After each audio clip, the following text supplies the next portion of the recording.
Hello there, ladies and gentlemen. Hello there, ladies and gent. Are you ready to rock? I'm not going to pretend that I'm not very excited about this, and that's probably the worst way to start an RSD episode, but that's the way it's going to start. Welcome to Vinyl Junkies' very first live broadcast of Record Store Day 2018. I'm here with my extremely what's lugubrious? Oh, No, no, I'm lugubrious you're on isn't. your own. You're extremely what? I don't know. I tried lugubrious and it didn't work. Well, you're kind of you're a goth, so I guess that could work. Kim Skiles. Hi. Kim is broadcasting right now live, actually, from her record store, the record store that she works at in Dallas, is it? In Texas somewhere? Yeah, Bedford. It's halfway between Dallas and Fort Worth. We're mid-cities. Why don't you give that record store a plug?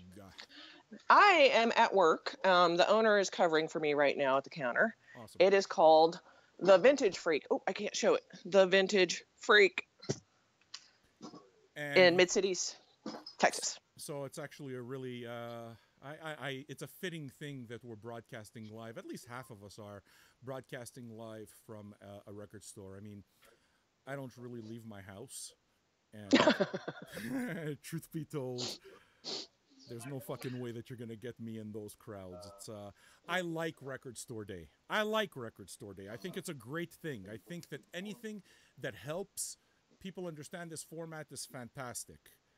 Anything that gets people excited about vinyl, I am in. Yeah. Or the thing is it's not so much vinyl as the art of. It's not just vinyl like as a product. It's just, we both know when we take that product and you play it, you connect with it. Okay, it's almost like having to go through the hoops, jump through the hurdle of Record Store Day is almost a pain in the ass, just so that you can take the record, bring it home, and spend some time with it, right? Right, but I mean, part of it, like the having to wait in the lines and seeing who's got that or whatever, it is. There's an excitement there for it being like a treasure hunt, which is something that I love about collecting vinyl anyway. Look, so, sure. Yeah. No, go ahead. Yeah. Please. Sorry. No. I think it's just, it can be a pain. There's some stores here where people line up like 10 o'clock in the evening beforehand or earlier or midnight or whatever. I that's a little much for me, but I love the excitement of going to see what you can get. Well, look, it's fun. The beautiful thing is we worked our ass off here at Vinyl Junkies to make sure that we can put this show together. So when Record Store Day came out, I reached out to a whole bunch of labels and said, hey, we're going to do a live show. Whether we have records or not, we're going to do a live show and talk about this because it's important, because our audience, the people that buy your records and watch our show, are going to be spending money and waiting in line to buy this. So, true. We're talking to these people, and I thought, okay, well, let's see what records we could get. Now, to give you a little bit of a background on how this works, just to show you that even the record industry doesn't really have it straight when it comes to a lot of things. I encountered obstacles, okay? We received a ton of records. As a matter of fact, there must be about 25 records. But honestly, at one point, one guy writes me and tells me 3 times within 2 sentences in an email that I'm annoying him. And I'm not sure how it is that you can have your product spoken about if you're not working with the people who love the product. Okay. The entire idea of this is not for us to try to score a fucking product for ourselves. That's not the point. We can't talk about what we don't have. So a line kind of needs to be drawn. That's to say that you need to, you see this here? You gotta have it. You gotta have it in order to be able to talk about it. What are you showing? I am showing Miles Davis Rubber Band EP, which is really one of my favorite things that came out. But yeah, the Rubber Band EP put out by Warner. Should we just go into picks? Yeah, let's just go into picks, because you're right. Like, I understand all of the stuff that you went through to get the records. And you said it, and I'll say it for myself too. It's not about me getting records ahead of time. It's not the point. The point is to have the records so we can listen to them and tell people what we think to maybe help them when they're at record store day, overwhelmed by everything, to make some decisions about records that have been discussed by people they trust. Okay, look, So, let's yeah. put it this way, okay? I'm moving my hands just to kind of like make a little thing, okay? On this side is record labels. On this side is the fans who spend money to buy said records, right? Now, record Hmm. store day, what winds up happening is, especially the indie labels, they blow their entire budget on this type of thing. Their money is so fucking backed up because they have to hit the iron while it's hot, right? So they have so much money tied up into this stock because they know that this is their boon. That's a wonderful thing. It is a wonderful thing because that's what the industry is for. But you have record label here, you have the record, you have money here. That's what it is that you're trying to get, right? In the middle, you know what's in the middle? Mm. Imbeciles like me who speak to the people who are buying the records. Okay, so Yeah, now what I want to say is, logically think about something. I'm the imbecile who talks to the people who are buying records. I'm not the only imbecile, but I'm an imbecile. You are just my very knowledgeable sidekick, right? So tell me something. Me, right, being where it is that we are, Vinyl Junkies situated, you got this guy telling me that I'm annoying because I want to talk about his records to the people who buy them. You know what I'm saying? It's like, really? yeah, That just shows you that the industry itself sometimes has the you're selling a product, guys. You're selling a product. You're not selling music. A stream doesn't do it. It doesn't. So right. that said, you know what? I'm done with my rant, by the way. But that said, you know, I'm gonna give straight up shout outs. Yes. Okay, straight up shout Yes. outs to the labels that helped this happen. Yeah. Yeah. Okay, that helped this happen. To the labels that ignored us, what do you want to do? That's okay. To the guy who told me I annoyed him 3 times, go fuck yourself. But Billy Fields at Warner, whatever, man. Billy Yeah, I'm Fields with at you. Warner, okay, is a gem. Billy Fields, Mr. Yeah. Billy Fields Run Out Groove that we do a show with once a month. Went above and beyond, man. Just Above and beyond. Yeah. above and beyond. We got so many to talk about. Believe me, we got time here, okay? Just to tell you how it is that we were measuring this, okay? We get the UPS. They use UPS, right? Not FedEx or Purelator or the other one, but they use UPS. So it comes up on the app and Record Junkies, right? Kim, it's got to be the same thing. As soon as you get that tracking number, I know, you're like, where is it? the salivation starts. The vinyl fucking goobers. The DTs. Start. Yeah, right? So we have all of this. But me, there's one thing that I really like. Okay. What I like is the UPS app tells you how heavy your package is. So I look at my package and I see that I got 25 pounds coming my way. And I'm there, holy fuck, that's going to be awesome. The box came, and believe me, we're going to talk about it. Then they sent me the same thing for you, and I saw that you had 18 pounds come to you. So I got 7 pounds more than you, right?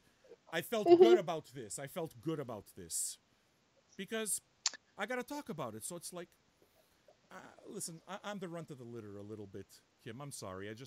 I like records. I need to have most of them. And so, but in an extremely cruel twist of fate, fucking Billy Fields of Run Out Groove Records. No, stop. What happens is, out of everything, the one record I can say that I want most of all, let's get it out of the way, we'll talk about it, is Baby Huey. The living legend, the double LP that they're putting out on Run Out Groove for me is the crown jewel of the records that you gotta get. It's What, you mean this one? fuck off. Yeah, you see, that's now you're leading right into my frustration because now I was happy. I was leading this entire thing 25 pounds to 18. But you know what happened? Can I tell you what happens? Uh-huh. Another box comes out and it can't get to Canada in time. So It's record, coming, you just don't have it the yet. crown jewel that you have, that you're showing on this show, Baby Huey, the living legend, I don't have it. So as of this point right now, you just received another 17 pounds of records. What? Oh, yes. Oh, yes. So you actually have 9 pounds more records than I do from Warner. Hey, are you saying that my package is bigger than yours? You see this emasculation I must deal with? Billy! Oh, Billy! you'll be fine. Billy All of right, let's talk Runout about Groove. We got records. things Let's to talk say. about records. Yeah. So, Okay, let's talk about this Baby Huey because you know what's in there? yeah. It's really cool slip Yeah. mat. Isn't that cool? You haven't had a chance to listen to it, though, eh? No. I listened to the first one today because I got it right before I had to come to the record store, and as soon as I got in here, I put the needle on the groove. Gotcha. So I did. Mastered from analog tapes, the full thing, right? Yeah, all I have is kind of an unofficial version of this, but look at that. Look. It's delicious. And I think, did we talk about Baby Huey? We did recently in an episode, but It comes up a lot. yeah, this was the only album before, you know, he recorded the one and then he died. And you guys, if you see this at record store day, buy this record. It is, look at that. The original did not look that way. No, it did not. Look at all that extra.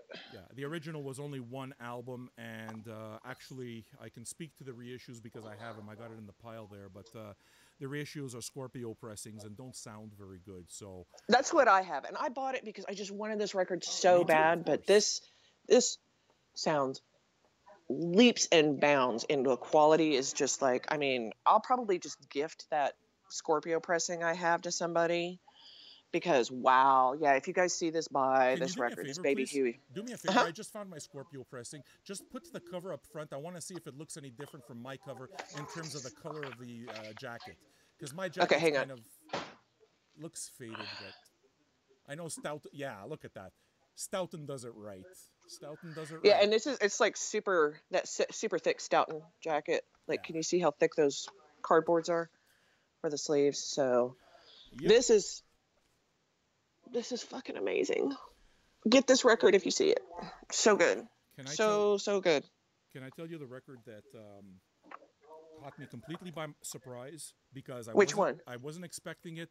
I didn't know anything about it. It just came in. It came in, and honestly, I know that if I was going to record store day, the Baby Huey is the one I would have waited in line for. Right. But had I known what I know now, the record I would have gotten, honestly, the one that I'd be most excited about is this right here, Ganja and Hess. Ganja. Do you know about this? I read about it because the name caught my eye. I don't have it yet, so I haven't heard it. Tell me. What's this guy's name? Just give me a second. Sam Wayman. Sam Wayman is his name, okay? Ganja and Hess. The story behind this is it's a movie with the African theme that came out during the blaxploitation period. Right. I think it's a 1973 release, and a lot of blaxploitation was kind of like moving. By 73, Superfly came out, Shaft came out, so it's like blaxploitation was very, very much a genre. But a lot of blaxploitation now, because it was making money, and because a soundtrack like I hear all kinds of crinkling, man. Sorry. I'm trying to put that Baby Huey away. So yeah, fuck, I lost my train of thought. Blaxploitation coming out in the 70s, and it was making money. And then Ganja. Okay, I don't remember because now I'm being messaged also. Sorry. Okay, why don't you go on with your pick? Sorry, man, I lost my train of thought. No. I want to hear about that record though. So it's a soundtrack of a blaxploitation. It's a soundtrack of a blaxploitation movie, but one that really flew under the radar, right? Because stuff like actually it's a vampire blaxploitation flick. Okay, and when you think about vampire blaxploitation, you immediately think of Blackula, of course, right? Which I believe was. The soundtrack was actually a Motown record.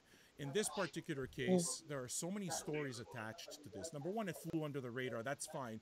But the guy who wrote this, Sam Wayman, is also, known as... this is Nina Simone's brother. Did I know that? This is Nina Simone's brother, man. And he used to accompany her on organ and sometimes used to do, the shows. And as Nina got bigger, he started maybe managing and trying to help her career out. But when Nina went through her, Black Power phase where she was really speaking out for the civil rights movement, her brother was right there side by side. And when he Okay. made this soundtrack, look, stuff like Shaft is what sells, but this doesn't sound like that at all. Have you ever heard Melvin Van Peebles, the first one there? You know the one I'm talking about, right? Sweet Yeah. Sweetback's Badass Song? Is that right? Yeah, it's Sweet Sweetback's Badass Song. That's basically the Okay. first blaxploitation movie, or at least the Right. first blaxploitation sound done by a group called Brer Soul that came from, that eventually became Earth, Wind, and Fire. Okay, now the difference between that soundtrack and a lot of the stuff that became popular in blaxploitation was that that entire movie started the movement, but that entire movement wasn't about making money anymore. It wasn't a big studio. It was done by the community. The actors were the community. Right. Brer Soul, the members of Earth, Wind, and Fire were part of the community, and there was this big wish. It was part of the civil rights movement in the sense that it wanted to really just cast a light on, issues of black people and their relationship with the country that they live in. So, Right. There's know, there's definitely. I mean, it's a social. yeah, that's right. There's Yeah. big social implications. Blaxploitation really became about music. It became about big collars and all the stuff that we all love. But the interesting thing about Ganja and Hess is that if you listen to it, it reminds a lot more, in terms of the spirit and in terms of the scope of the music he was trying to make, it reminds a lot more of Sweet Sweetback than it would of Superfly. Okay. Okay. It goes all over the place, but there's there's a feel there. There's a lot of African chanting. There's drumming. There's a lot of field recordings and Oh. a lot of tape splicing. It's really quite avant-garde for what it is, and that's exactly what caught me. It took me completely on a loop, and then noticed that, okay, well, Nina Simone's brother. And then I realized, you know what, this movie is, I forgot, it's very highly regarded, and Okay. this soundtrack has never, ever, ever been released on any format. Yeah, I This want is that. it. This is it, man. Wait in line. If you like soundtracks, if you like blaxploitation, if you like funk, and there's some stuff, check this, dude. There's some stuff, there's one song in particular, I didn't have time to check names, sounds like Funkadelic, and there's a lot of gospel in there too. So it's this big melting pot of disparate sources that winds up being funk, and definitely winds up being wholly a blaxploitation soundtrack, but it's approached almost more like a cultural artifact than anything else. And it's a movie about a vampire. So, I mean, everything about that is just win-win, win-win-win, win-win-win. yeah, I'm in. Yeah, that sounds you want awesome. this. I mean, if you can get it, like, really. And Data Disc, or Strange Disc Records are the ones that put this out. They also put out Nazis Must Die and Slum City. So yeah, they put a lot of that trauma weirdness out. But this, to I me, love all that stuff. It's so good. This, I would say, is probably, just from what I saw of their catalog, the one that counts the most. It's never been released, so yeah, it sounds. Yeah, I mean, sold. I want it. yeah. It sounds awesome. Why don't you say something? Okay, so I'm going to tell you something that caught me off guard a little bit. And that is the 2 Twin Peaks soundtracks. Very nice. Each one is, I'm going to hold them both up real quick. Each one has 2 picture discs in it. So that's the front. Those are the second ones on the back side. Okay. Look how cool this is. You played both of them, right? Oh, I've played all 4. Yeah, I've played everything. I've played every side of all of these. Aren't they Look awesome? at that. Look, it's so cool. Now, I love Twin Peaks. I'm old enough to have watched Twin Peaks, the original, when it was on air. Whatever. And I love soundtracks. However, I'm always really hesitant to buy picture discs because all picture discs are not equal, especially the picture discs in the 70s and the 80s. And now some of them sound like shit. Just they sound awful. You're hitting They're, your mic. they're Okay, just move the record away oh, from your mic, sorry. please, Kim. Yeah. They sound like crap. Yeah. And the technology has gotten better so that that's not true all of the time. And these bad boys sound fantastic. They don't have any of that surface noisy underwater awfulness of a lot of picture discs. I agree. So, yeah. And the music is amazing on these. So, I know a lot of people collect picture discs as just collectibles, put them up on the shelf or whatever. These you want to listen to. They sound good. The music is awesome. The packaging. I mean, I'm sold. I haven't done them in forever, so Well, I'm really pushing these. If you guys see one of these, maybe think about picking one of them up they because sound they're good. so cool. Just They so you sound know, good. can you put them up a little, just because there is a difference between both of them? Okay, there's the Okay. one with the there's that one there. Okay, without the guns. That Twin Peaks is the original soundtrack music. It's Angelo Yeah. Badalamenti doing the original soundtrack music. Okay, so Right. it's 4 sides of Angelo Badalamenti. It's amazing. Okay, the It's other one, amazing. yeah, And so there's soundtrack. Okay, and then the other one is from the TV series. the other is from the TV series, The and new. it's soundtracks. Okay, so that's to say that I put it on for the first time and was greeted by ZZ Top's Sharp Dressed Man, and then realized that Right. there's a lot of stuff that's previously been released, and it's just a soundtrack of the more popular stuff, but it does contain some Angelo Badalamenti stuff. I believe Right. it's got 6 new tracks. So if you have to choose, if you're a soundtrack person and you're really looking for, Badalamenti stuff, then you want to get the first one without the guns. If you want ZZ Top and that stuff along with Badalamenti, then you want the one with the guns. Yeah, so this is the original one, the soundtracky one. It's got the zigzag on the back, and then this is from the TV series. It's more soundtrack with all the actual songs. And Sam's right; it does have ZZ Top on here, but there's some really good stuff on here. Chromatics, 9 Inch Nails, Oh yeah, that's right. Oh, Booker listen, T and the MGs. it's well compiled. I mean, listen, Yeah, it's a very great well. series, right? Yeah, It's a great really series, good. and it's Yeah. very moody. So the music, it's kind of like Tarantino knows how to soundtrack music. Rodriguez knows how to Robert Rodriguez knows how to soundtrack movies. David Lynch. Yeah, and Yeah. so forth, right? They understand Kubrick, right? It's the same type of thing here. It fits. It fits, and the song curation tends towards the dark. So Right, which is that's what I want in life, pretty much. So it's perfect. It's really good. But yeah, that was my big surprise. I was like, picture disc. I get really dismissive of a lot of picture discs, well, but I was like, I love Twin Peaks. I'm going to listen to it, and I was blown away. They're good. They're well, really good. I guess what we'll do then is I'll close off the picture disc parts with. We'll talk about Numero Group a little bit, okay? Numero Group put out a statement earlier this week, or maybe last week, stating that they wouldn't be participating in RSD, and they were, really quite critical about the entire process. And I wanted to weigh in on that, right? What it is that they were talking about is how the entire process gets jammed by the major labels who just bloat the stacks, the bins, with countless remakes of the same fucking record, or labels that scrape the bottom of their vaults so that they can just get something and put it out on a 7-inch so that they can bilk people out of their money.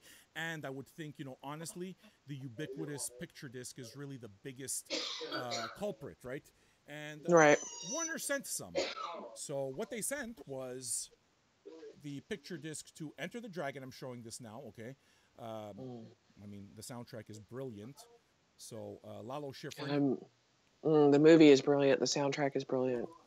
What it is that I was rocking to, big party style, was Whitesnake 1987 picture disc. And they sent this little thing here, which is Cheech and Chong Up and Smoke 7-inch with a little scratch and sniff sticker. Now, look. Is it shaped like a pot leaf? It's shaped like a pot leaf. It's shaped like a pot leaf. Of course it is. Now, of course it is. You see, I played everything. I played all Right. the records. That's the point. The first thing that happened when I took this pot leaf thing out of it was, this is a fucking toy. Okay, this is a piece of shit. It feels cheap. It's rough hewn, and Mm. it's exactly the kind of thing that stuffs bins, and really, this is major label stuff. This is Warner. This is exactly the kind of shit that takes away from other records. Okay, so Okay. that's Yeah. exactly what I'm talking about with Numero Group. Now, if we go to picture discs in terms of the albums, the metal Mm. labels, it's all the same thing. All just picture disc, picture disc, picture disc. They're not doing anything, right? This White Right. Snake, I played it because I had to find out, just like you asked, right? It's what do they Yeah. sound like now? It sounded horrible. It sounded horrible. It looks great. You know what? I bought that exact record for $3. Yeah. It's available. The real. Yeah. So It why? if you're gonna do I mean, if something, you're the world's, yeah, if you're the world's biggest Whitesnake fan, and it does look really cool, but it that's one of those picture discs that becomes a display item. well, what's gonna happen is you see the little spindle in the middle. I'm gonna take that and I'm gonna drive a screw through it, and I'm Uh-huh. gonna hang it, and it's exactly that. I'm gonna use it. I feel Yeah. like it should be used, which is as decoration. If that, because to me, it doesn't sound good. It's a Then I'm pain. not gonna. Why would I listen to it? Yeah. That Yeah. that cheap plastic thing you got. It's guys. That's it makes record store day look shoddy. That's garbage. That's exactly the kind of thing that people are railing against. That we don't need this stuff. We don't We need don't this need stuff. that. Yeah, Yeah. Give us something that hasn't been pressed on vinyl or has been out of press for a sure. million years that you can't get, Yep. or something new. And there's plenty of it. New. There's tons of it. It never ends. You know. So what about the Bruce Lee one? Well, okay, no, the Bruce Lee one sounded okay too, but mine's the copy I have. I'm happy to have it, but the copy, the Uh-huh. reason it is that I'm happy to have it is because I went through great lengths to get my original copy, which isn't even an original pressing. It's a Scorpio pressing. It's a shit record. It sounds, even my copy sounds bad, but I wanted this Lalo Schifrin so badly that I needed any copy of it. So if I had to compare the Yeah. picture disc to my Scorpio pressing, the picture disc sounds better than the Scorpio pressing. I hope so. Warner pressed it. Well, yeah. So they did a better job of it, Yeah, obviously. you know. Now there's another side to this. Okay, the other side is that the onus really the onus always remains on the fact that these are independent record stores. These independent record stores are all about the relationships. The relationships aren't only with the customer.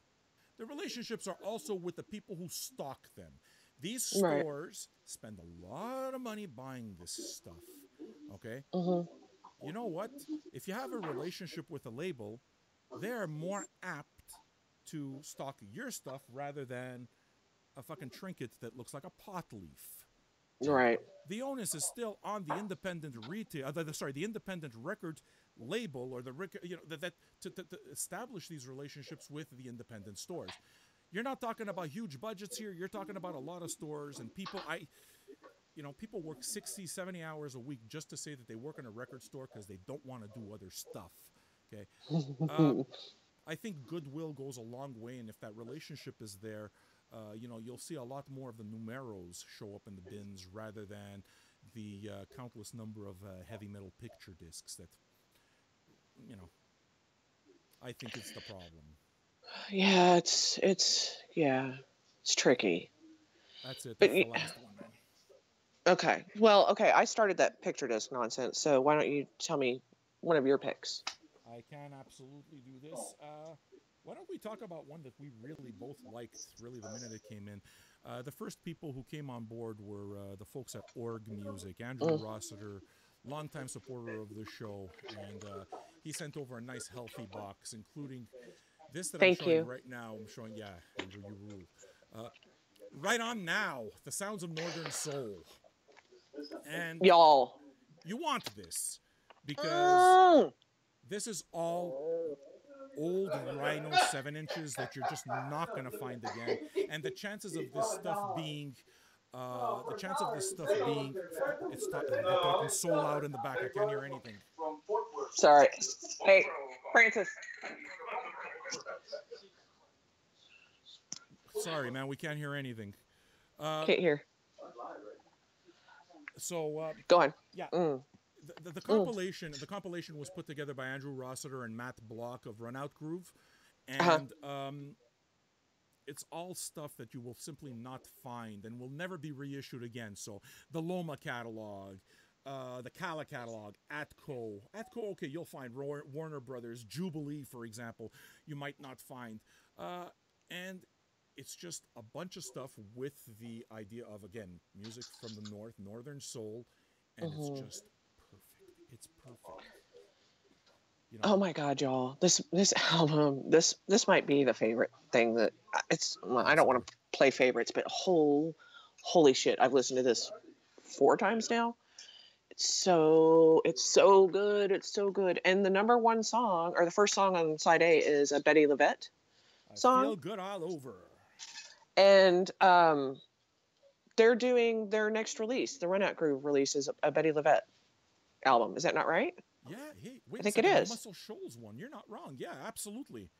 Uh, no, It's but cool. what I like about it is that there's just stuff here I'm never going to see again. Okay, there's an Ike and Tina Turner song, there's a Betty LaVette song, but the Olympics, the The Olympics. What Marquettes, the hell? you Yeah. know, the Marquettes, the Invincibles, the Valentinos, the Crossroads, all these bands. I love these old soul bands that had these names, and Mm. I don't have the patience to collect the 7 inches. And I would think, listen, for the real crate diggers, this won't do that, right? Because the real crate diggers are about finding the real singles, the Right. originals. But if you're just looking for the music and you really want stuff that very often appeared only on single, right on now, the sounds of Northern Soul, serious, serious business. Oh, did you happen to show the colorway? Because people are interested in that. Here, I'll pull this one out. Yeah. No, I don't. I Um, took that out. Sorry. so it's kind of a pinky cream, and then it's got red and blue. I don't know if you can see it. Red and blue swirls, marble in there. Okay. So I mean, people are always interested in the color if they're going to buy a record store day record and it's got color. It looks nice, So actually. You know what? That's another thing. That kind of gimmick. If it fits the entire theme, I understand. But the Ganja and Hess record, which is really the one thing that I like the most, it's on shit brown vinyl, and it adds nothing. It adds nothing to the presentation at all. Nothing. It's just, hey, you know what? People like colored vinyl, so let's just make ours look like shit. So it's shit brown. well, It adds nothing to it. I would have rather had a black record. yeah, I know between you and I, just our personal taste, that I like colored vinyl more than you do, but I'm also not gonna jump on a record because it's colored vinyl. I want the music. That's all that really matters. Yes, sir. But like that the one that I just sold, that Right On, it's kind of cool because it's the same colors as the whole design. It's white and red and blue. So it matches. It looks very aesthetically pleasing. It wasn't like, well, we're going to make it red or purple, sorry, or something that, or yellow that doesn't really match the theme. So that's the whole thinking design packaging thing. So it's pretty. I'm on board with that one. Yeah, very much. It Look, doesn't feel gimmicky to me. I really enjoy one thing that I do enjoy about Record Store Day is the fact that we do catch a lot of. I like the compilations because the compilations tend to go so Mm, deep, and it's stuff that you're yeah. not going to find elsewhere. And there's a bunch of them. I took notes of the stuff that I don't have, but still, I think is, I know that if I was somebody going into a store, it's the stuff I'd look at. Girls in the Garage, Volume 2 and Hmm. Volume 3. Various Hmm. artists, past and present. That I forgot what. No, I can't see the label, but that's out there. 750 copies of that each. There's another one called Hillbillies in Hell, Volume 666. Yeah, I want You that. saw I that? want it. I Country saw it on the list. I want it. Yeah. Country Music's Tormented Testament and it's country songs from 1952 to 1974 about Yeah. Tormented Testament. I would assume there's probably got to be some Louvin brothers on that, but you know, Hillbillies in Hell, Volume 666. You don't need. I want the record. I want the record immediately. 52 to what is it? 74. I want the record. I don't need to hear it. Yeah, yeah. I'm with you. I never really put that much thought about it. The compilations always are really good, and I tend to buy them on Record Store Yeah. Day because you get a good variety, especially like that Northern Soul one. Stuff that you're right. I am never going to find those originals. I'm never going to find those 7 inches. And now I have a kick ass record that gives me everything or a good taste of things. Actually, we did get another compilation, and this one really fits also. And again, look, Yeah. major shout out to Org. It's just Org sent stuff that I'm not going to talk about. You know, Kim can talk about it if she liked it, but it's just stuff that didn't suit our fancy. But this here, and I'm showing the Sun record company, The Other Side of Sun Parts 2. This is a compilation that's curated by the folks who run Record Store Day, and they put it out every single year. There's a whole bunch of it that gets put out, and I think there's 5,000 copies around. But the thing that's interesting about this soundtrack, not soundtrack, but this compilation is that everything that I think of when I think of Sun Records, which is to say, you know, the Carl Perkins and the roots of rockabilly and, you know, the Elvis Presley and Elvis, so forth, yeah. Mm-hmm. that's none of this sounds None that of it's way. on there. None of Yeah. it's on there. As a matter of fact, if anything, it's just it sounds like Memphis soul. Yeah. There's one song that sounds like Arthur Lee in Love, and Yeah. some stuff tends to go even psychedelic and funky, and it's just not what I associate with Sun.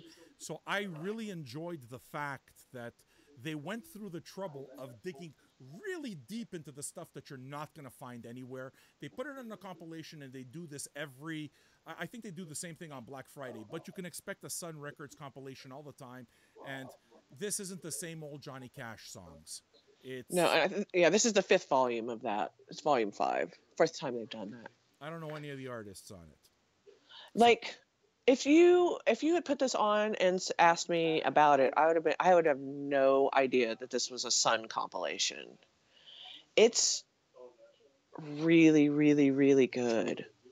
Again, artists that, like you said, that I don't know some of these people, and the music is amazing. The people who are putting this together, the Record Store Day people, pick this up. It's worth it. And if you see them when they do this every year, pick these up. They're really, really interesting. But the thing is that it really does. This is the kind of compilation that speaks directly to what the spirit of Record Store Day is and how it's done right. Because it's made specifically for you guys, but it's not just a cheap knockoff. The staff made sure that they picked the songs that they liked best, and they pressed it special, and it's not going to be pressed another time, you know? So that, to me, kind of captures the spirit of the independence a lot more, and captures, like, the more personal approach of things. Yeah, you're right. That is absolutely right. It totally captures the spirit of Record Store Day is about. It's music selected by music lovers and put to wax for other music lovers. Yeah. You know, it's the pipeline is correct. It's so good.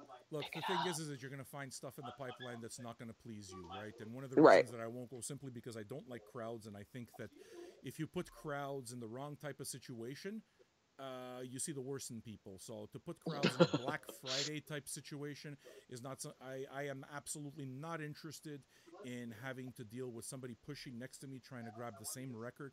You know what? You can have it. You can have it. I'm not dealing with it. That said, a lot of the labels, though, you know what? They really... There's live performances, there's live DJs, there's a local record store here that's offering coffee and donuts to the people waiting in line. They're offering free records. That's all really cool stuff. And I mean, if that doesn't speak to community, what does? Yeah, the ones here are always very community. I mean, record stores are community anyway.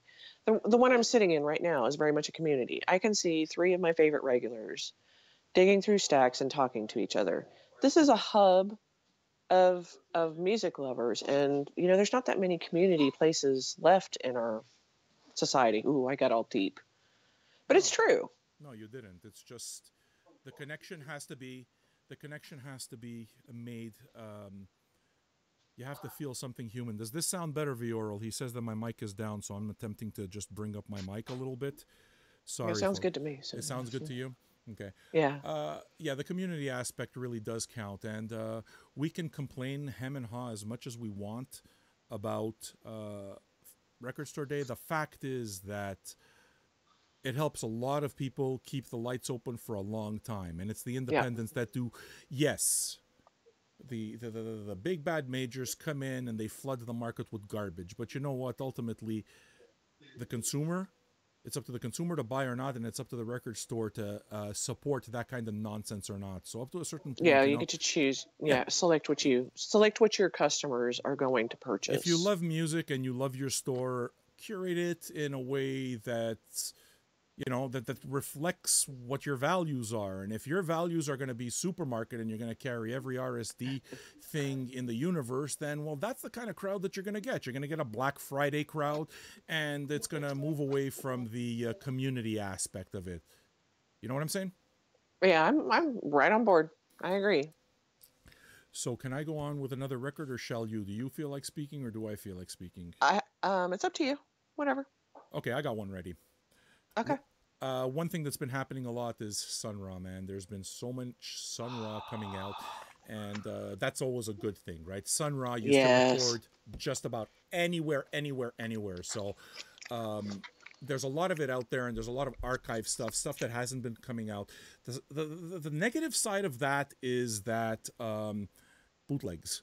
The artists aren't being paid, and there's just a lot of dirty business happening, and it's too bad because these artists never Yeah. did make a lot of money, right? To begin with, yeah. The good thing is that for those people who like Sun Ra, there's a ton of it. That said, he's done so much, it's very difficult sometimes to just, you know, go into a catalog that's like hundreds of titles deep and say, oh, well, how do I start? Where How do do I I buy? start? Yeah, where do I start with Sun Ra? Org Music put this out. It's called Standards. It's got the most freaky psychedelic cover on it, which the people out there in that can see it live can see. Yeah. Honestly, by the way, you should know about this cover. This cover, Andrew Rossiter of Org had it handmade, okay? So if you look really closely, I don't know if you're able to through my camera, maybe yours, but you're going to see that there's canvas. Okay, this is an actual canvas, and I would pretty much give anything to see the real thing. The original. Yeah. Yeah, it's gorgeous. But this is not just some knockoff. It's really a lot of time was put into it. It's very, very well put together. It's standards, okay? So it's just Sun Ra in a variety of settings, and it's not one particular session. Okay, as a matter of fact, one of them was recorded in his living room. Okay, because he would do that, right? He'd say, hey, turn on the mic, let's record something. Let's go, yeah. So it's not the kind of thing where I would say scraping the bottom of the barrel at all, because Sun Ra's a different thing, man. The Sun Ra catalog is something you archive. He's too important. And Org crushed it. And the good thing for people who are looking for Sun Ra records, or let's say they want to get into jazz, the Jazz 101 people, which I understand, right? It tends more towards the easy stuff. So it's not the really crazy freak out stuff, the free stuff of the 70s. It's standards. It's standards. Yeah. You know, some of them recorded in the 40s, some of them recorded in the 60s, but 50s, 56, yeah. Mm-hmm. And it's beautiful. Yeah, I think this is a great, I said before, like, this is a great way to kind of put your toe into Sun Ra if you're scared of all of his freaky acid-free avant-garde stuff. That looks good too. Which I love that too. But, you know, if you're kind of new to jazz, or you're scared of the size of his catalog, this is a beautiful record, and it's standard, so it's not gonna scare the neighborhood. But it's worth having, whether he went on and did all the other stuff or not, because the quality is so good. It's beautiful, beautiful, beautiful stuff. And holy shit, that cover, man. We should actually, there should be a caveat, okay? I feel this should be said. Understand that if you're looking here for straight to analog or that kind of thing, that's not what you're finding here, okay?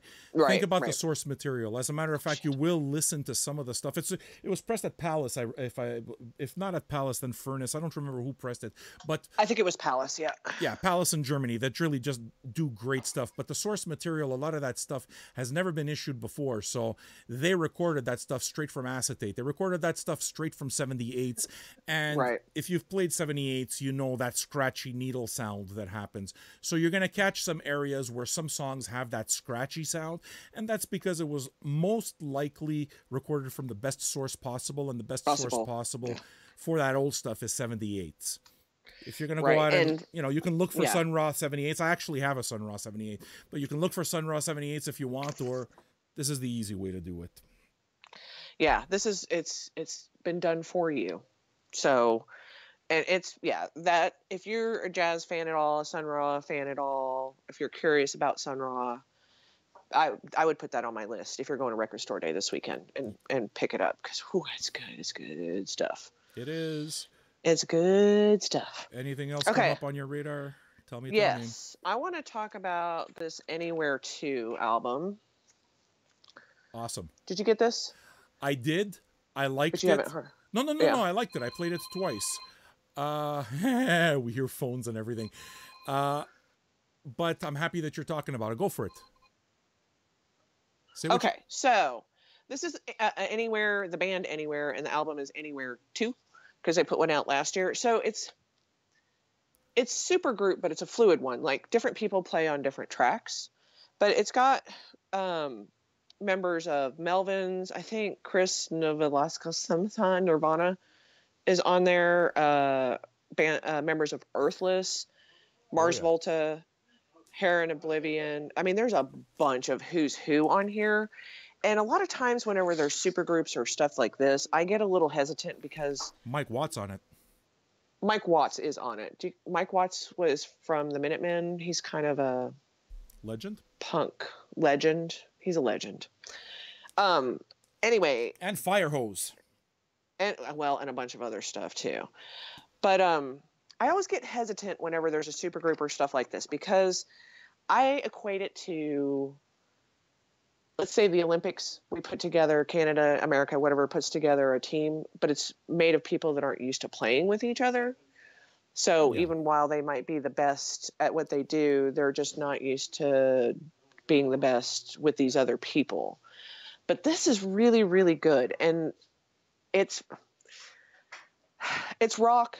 It's kind of deserty, psychedelic-y kind of rock. It's mostly been described. I when I was reading about it, it was described as almost acid psychedelic or acid country psychedelic or something. I'm not sure about the country part, but acid and psychedelic or acid country, acid folk. I don't fucking remember. Something like that.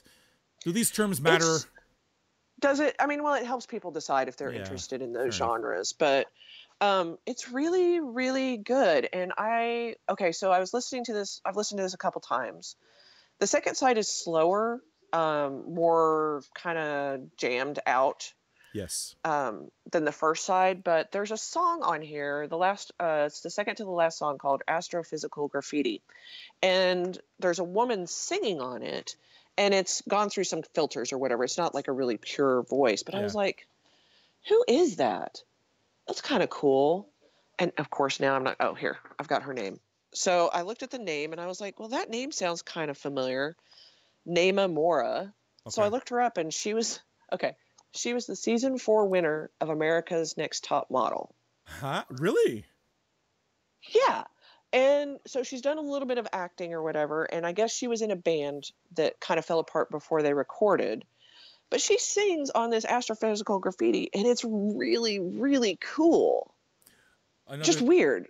Yeah. Well, listen, I'm all about those little stories, right? Oh, Nina Simone's brother making a blaxploitation movie about a vampire and, sounding like a little bit like Lomax. Yeah, I like that.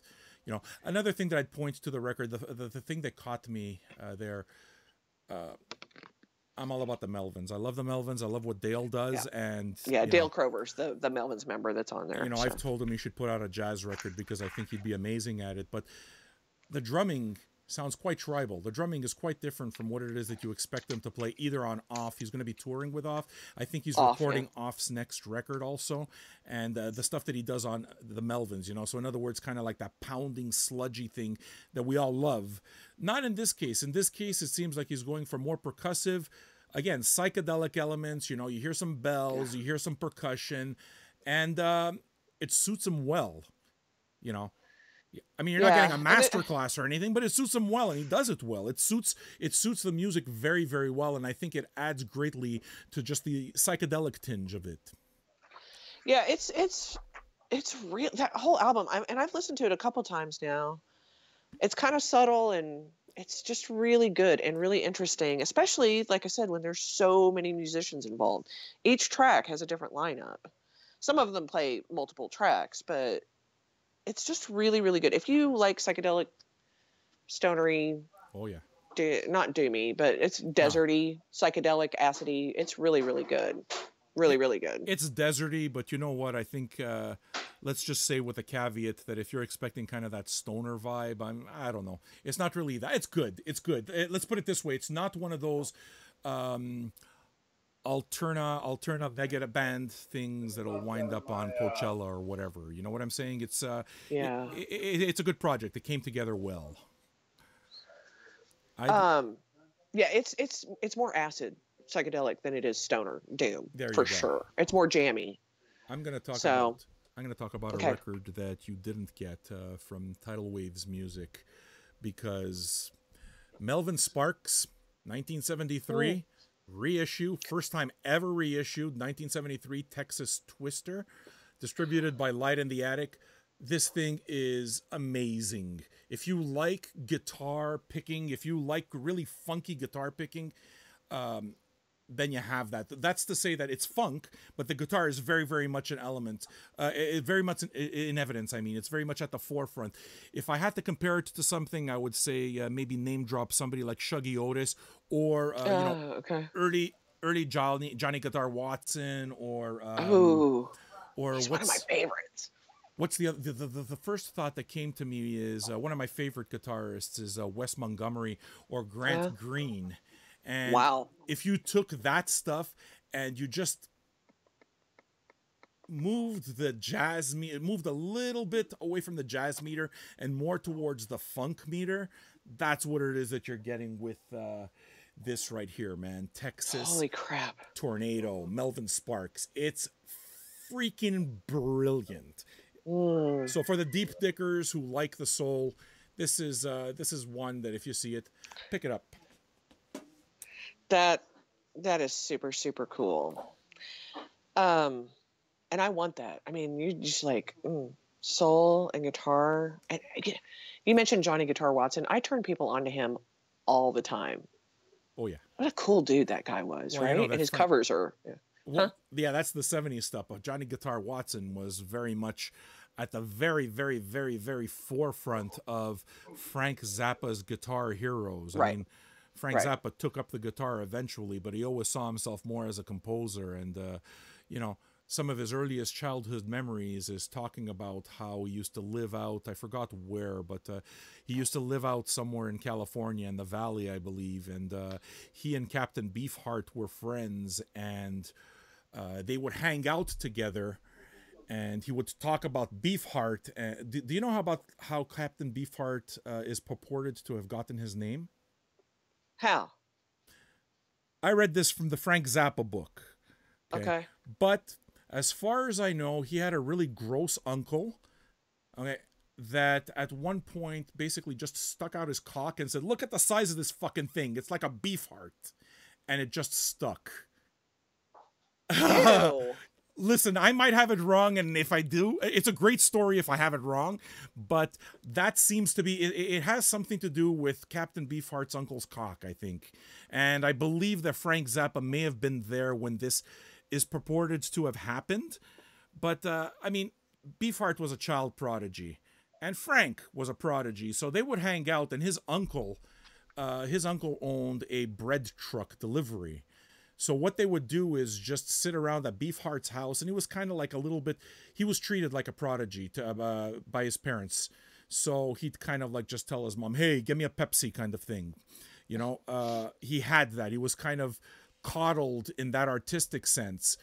And what Frank Zappa describes is he and Beefheart sitting at Beefheart's house, eating stale buns from his uncle's bread route, listening to Johnny Guitar Watson records, and he specifically mentions Johnny Guitar Watson. And interesting. So much so, these guys, there was no Discogs. They would memorize the catalog numbers. I can't even imagine. Huh? Yeah, I didn't know. I guess I didn't know that. That's really interesting. Isn't it funny how they, the influences and everything go throughout music, but from Johnny Guitar Watson to Zappa, Beefheart, I don't know. It's an interesting how things kind of progress or stream through the music. And that entire conversation brings us to Melvin Sparks, Texas Twister, out by Tidal Waves. Thank you to Sebastian. Again, I'm going to shout out to the guys that made this happen till the cows come home. Sebastian, who runs One Way Static, who runs Tidal Waves Music, and does an excellent job. Thanks, man. I really liked that. Thank you. What's next? What do you want to talk about?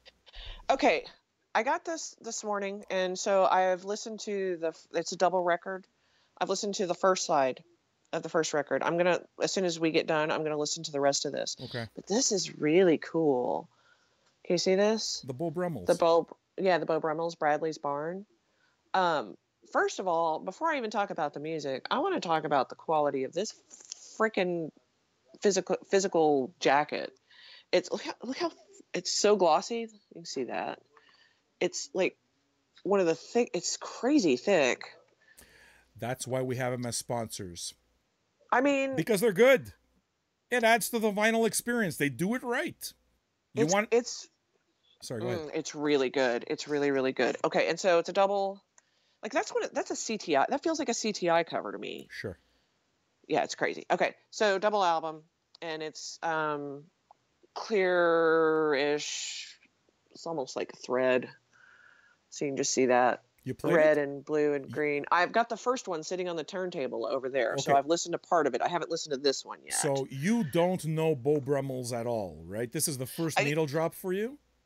No, I mean, I know of Beau Brummels, and I know like them kind of recording in the 60s, and they started off like maybe a little more folky and got a little more country, and then kind of just disappeared, I think. Is that right? Is that what I remember? Look, I don't have the record. That's part of the pounds of records that you got that I didn't. But me and Billy, Mr. Runout Groove, talked about it quite a bit. And the points that we kept touching upon is stuff like the Byrds, Sweetheart of the Rodeo, and how you know, he was saying so many people point to the Byrds as really being the band that cemented that whole country and rock thing together. Graham Parsons, right? And you know, I'm a big fan of Graham Parsons, but his answer to that was, "You are going to love the Beau Brummels," and I'm looking forward to it. But I don't know it.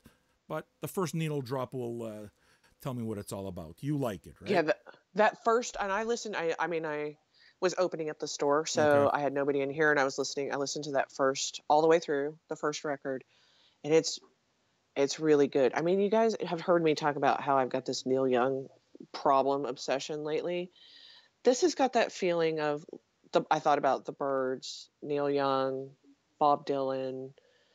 It's really good musicality. Now, I haven't heard the second record, caveat. But what I've heard, it's just really, really, really good. And when we do our show on Sunday, I'll have listened to this entire thing.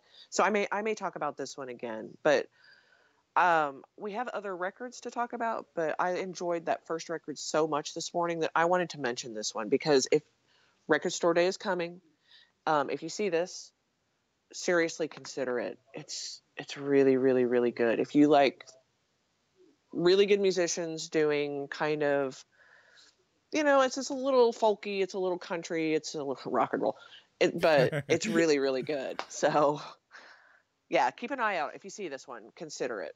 Yeah. I would put this in my cart, and I might not have if I hadn't heard it or heard somebody talk about it. I might have been dismissive and gone on to something else, and it's really, really good. Well, what I'm going to do is I'm going to go into some that you didn't get. I know that one of the big gets is this right here. I'm showing the David Bowie Let's Dance 12-inch. It's the extended demo, and the other side has a version of Let's Dance of David Bowie live in Canada performing Let's Dance.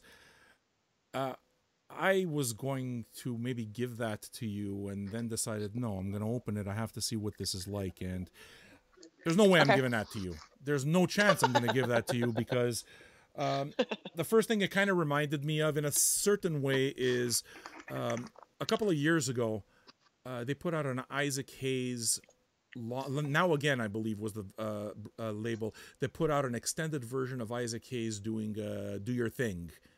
Right. The Barcays. And it's not, I mean, Do Your Thing is already a long song. It's the last song of the Shaft, on the soundtrack to Shaft. Soundtrack, yeah.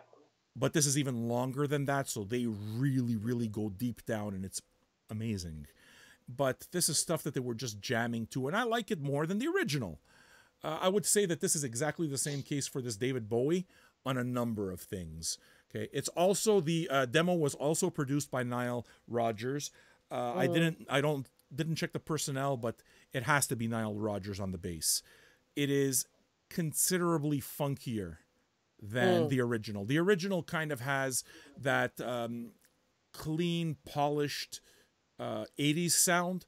You know, like that horn, let's bong, bong, bong. Yeah. You know, that horn type of thing? Just very snappy. Yeah, exactly. Yeah. It doesn't sound like a horn sounded, let's say, on a bebop record. It's very different, and the production is made that way.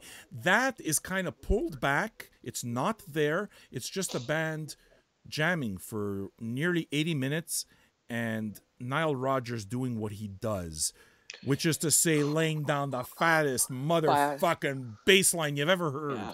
Like the same, it's almost the same bass line as on Good Times.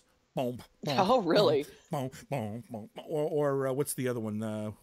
Two songs use the same bass line.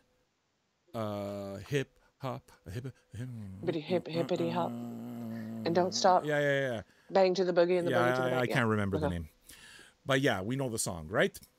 So yeah, that's basically, if you took that bass line and added it to Let's Dance, and you took away that 80s production and added a little bit of Bowie, you know, freestyling a little bit, and at the very end, just him laughing and saying, yeah, that's a good one.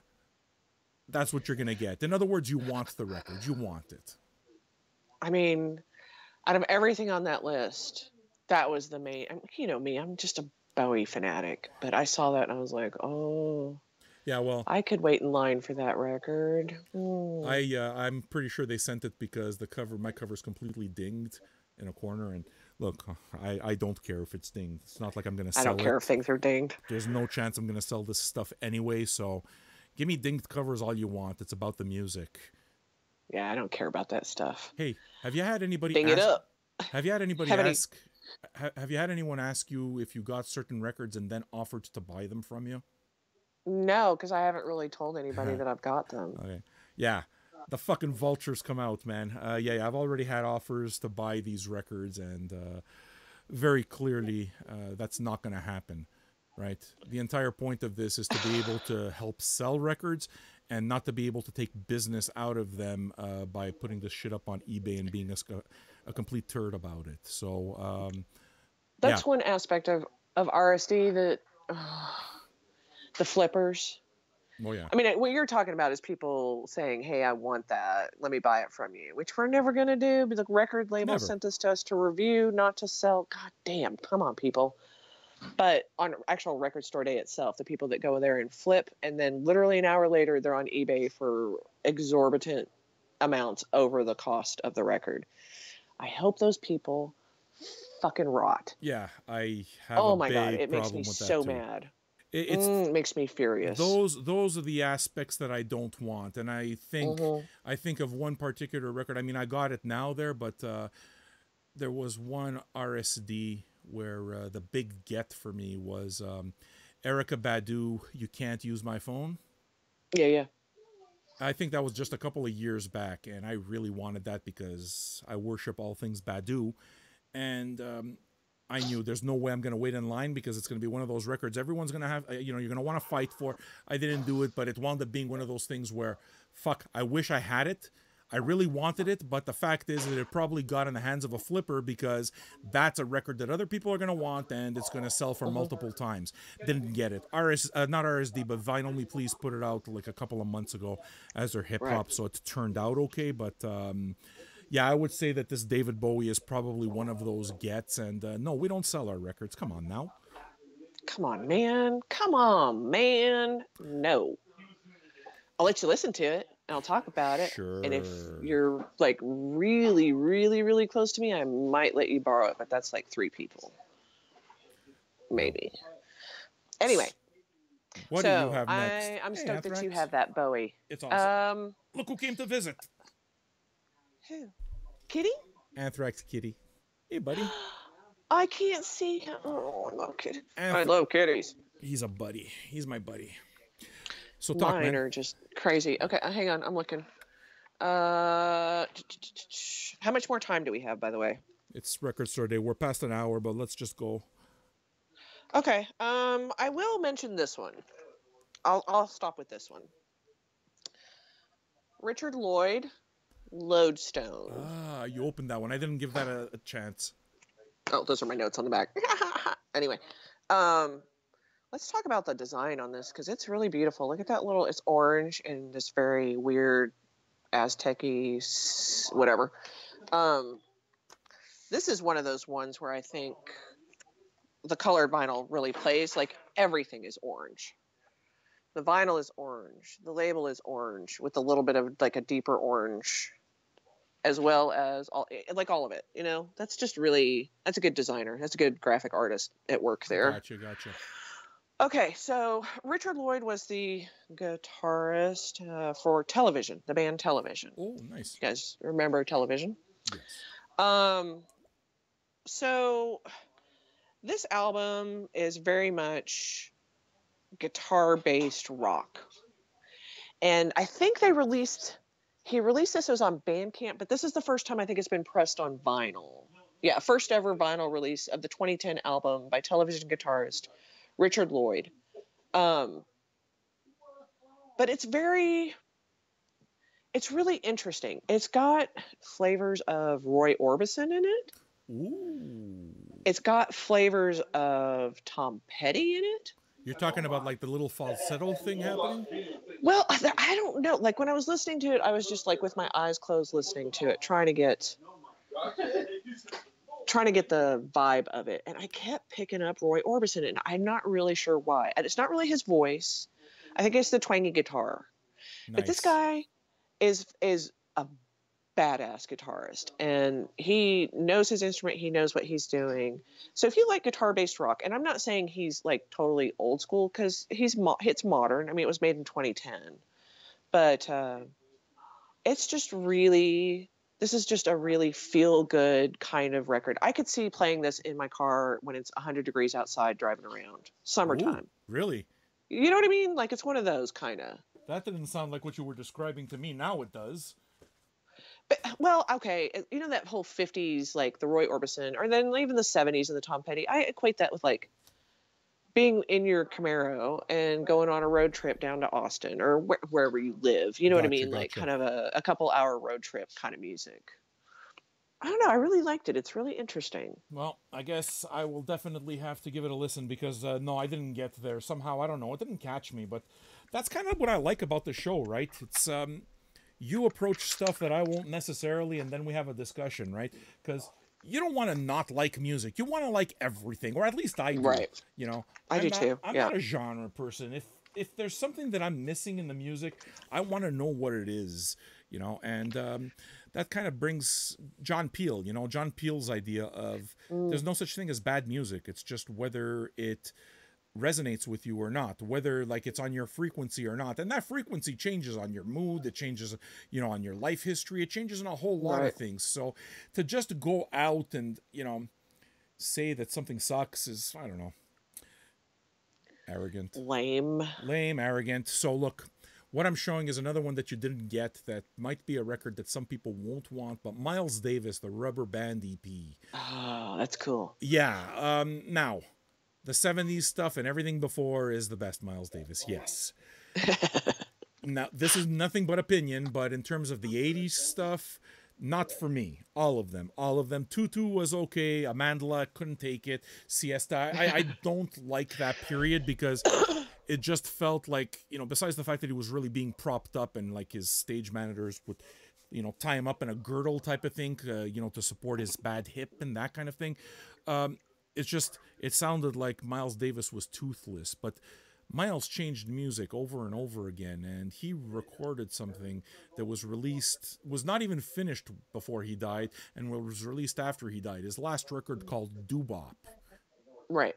Now, talk to a lot of Miles Davis fans, especially jazz fans. They're not going to like that record. It's not a jazz record. It's an acid jazz record.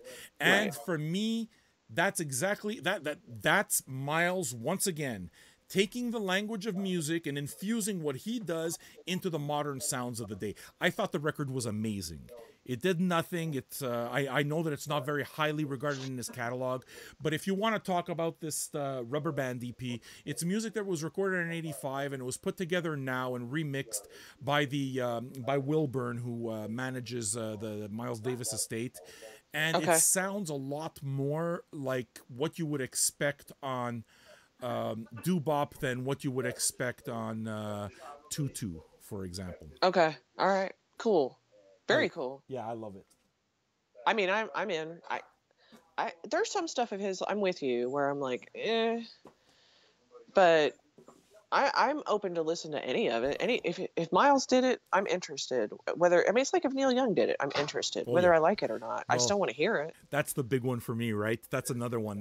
Neil Young's recorded so much stuff, so they're pulling some other thing out of the archive, and Warner's releasing like a 3 LP. I think concert of stuff that's never been seen before. I want that, of course. Of course I want that. All that Neil Young is good. There's going to be one of those in Record Store Day too. The Metalheads. It's not particularly metal, but you know what? It's not a picture disc either. I'm showing Hawkwind's a greatest hits. A greatest hits 2 LP set called Dark Matter. And what it does is it compiles all the early years of Hawkwind, including the stuff with Lemmy. Look. Sorry, hang on a second. Hey, Bob. Sorry, I'm recording real quick. Can we keep that off for just a second? Thanks. Sorry, go ahead. So we almost had a lot of pinball. Yeah. So the deal is that this is a compilation of all the early Hawkwind stuff, the early 70s to mid 70s stuff, and it's not a throwaway. It's 100%, 180 gram vinyl. It's really a nice slab. It sounds fantastic, and it is a legit entry into the world of Hawkwind. It's really quite good. 2 LP, showing the gatefold, which is kind of like this heat impression of the earth or something like that. But I made sure that I listened to this really at the very end of the night and just smoked a massive bat, and it really it made all the difference in the world. It's very, very highly recommended. Not one of those cheap knockoffs or one of those Record Store Day gimmicks. It's a good one. Hawkwind, if you see it, not scraping just from the bottom. Yeah. There you go. Yeah, if you see it, it's called Hawkwind Dark Matter.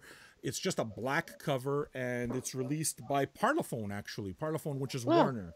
So that's a really good one. And that's awesome. I love Hawkwind. So I don't know if I even knew that was coming out. Maybe I didn't see it on the list. Do you have any Hawkwind in your collection? I do. Yeah, of course. Yeah. Yeah, well, I do. I have the first two, right? Hall of the Mountain Grill. No, actually, I have a few of them. I forget the names of them, but I have like what's the one with the big fold out, the really huge kind of the live one? You don't know that one? I can picture it, but I can't think what it's called. Anyway, Hall of the Mountain Grill's the only one that the title I remember of, but this is a compilation of all that old early stuff, and it's great. Good, I'm in. I'd love to have that. Do you have anything else in your arsenal? I thought I would. This is gonna be my last one because I know we're kind of long. Yeah. I will mention, because I got the first one at the last Record Store Day, is the second Ornette Coleman. We're finishing Volume 2. We're finishing with exactly the same record. That's exactly the one I wanted to talk about. Go for it. Okay, I think the first one was on pink vinyl, just so you know. It was. This one is on clear. Very clear, super clear. I mean, I love Ornette Coleman. This is intense, I think is the right word for it. Intense. I don't know what you would. It's intense. It's intense. I would say it's in the not best possible way. But it's not for the uninitiated. It was recorded. I believe it's also the first time on vinyl. It was recorded in 1965, and the double bass at some point sounds like violin because they use a bow on it, and they really go out there. I find that the album at some point sounds more like crazy contemporary classical than it does like jazz. Yes. You know, it makes me think of Stravinsky more than it makes, or fucking even Carl Hayden Stockhausen, not the electronic stuff, but you know, all this is to say that they're really crazy guys, Luigi Nonno or that kind of thing. Stockhausen for sure. It's fucking awesome. It's so awesome. But man, if you've never heard Ornette Coleman, it's not the one. Don't that's not where you start. Don't start there. What you just get the Shape of Jazz to Come, 1959. Start there and get used to the language, because here he takes the language and believe me, he turns it on its ass. But it's powerful. It's such a there's electricity in that performance. It is melt your face jazz. Yes, sir. Absolutely. Yeah. Well, yes, in the best possible way. And the thing is that also we work closely with Org, so I'm pretty familiar with their process. And one thing they do well when it comes to this jazz is they understand the format and they make sure that it's pressed properly. So you're getting a 180-gram slab pressed at Palace in Germany, and it sounds like audiophile vinyl, both Volume 1 and Volume 2. This is the good stuff. This is the stuff that the jazz purists want. But again, it's deeper catalog, which is to say that, you know, if you come from Charlie Parker or if you come from Kind of Blue, this is not where you want to. This is not your kind of blues, your mama's jazz. Not as crazy as Song X, though. Have you ever heard Song X? I don't know. Have I? Song X is something. Ornette Coleman in the 80s really went off the rails, and he did a record Song X with Pat Metheny, and it's a pretty crazy one. And okay, I've heard of it, I've seen it, but I've never. He lost a lot of fans there, and actually he also scored. He scored the soundtrack along with Howard Shore to what's that movie? The movie about the typewriter that talks. Is it Burroughs? Oh, Naked Lunch. Naked Lunch. Is that what you're talking about? Naked Lunch. Yeah, I'm pretty sure that's a Howard Shore soundtrack, but I'm pretty sure that I had the CD. I believe that Ornette Coleman was part of that as well. So yeah, he went crazy. This is crazy, but this is 60s crazy. As opposed to 80s crazy. Yeah, as opposed to 80s crazy. Less cocaine. Well, look, I mean, 80s crazy. More acid. Immediately, the first thing that comes to mind when you think of Pat Metheny, and one of the reasons I couldn't get into him is just I have a big problem with that clean 80s production. God. Ugh. I liked it to sound hazy and fuzzy, so it's very much a collaboration, Song X, between Pat Metheny and Ornette. You know, they're going back and forth on each other, so he's just fucking going crazy on the guitar. But again, it's very, very clean. You know, it's not Gabor Szabo. There's no feel. It feels more technical than anything else. But I like the record. There's no like real, 80s is a bit sterile. You know what I'm saying? Or at least it could have been. Yeah. Everything okay? Yeah. Sorry.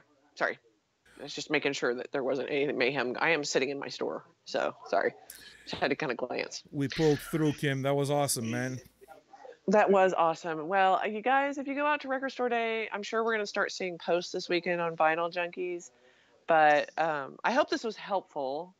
It was helpful to me. I mean, whenever I go into Record Store Day, I'm just kind of going by feel. And I know that I miss things because I mean, like this Richard Lloyd, I would never have paid any attention to that.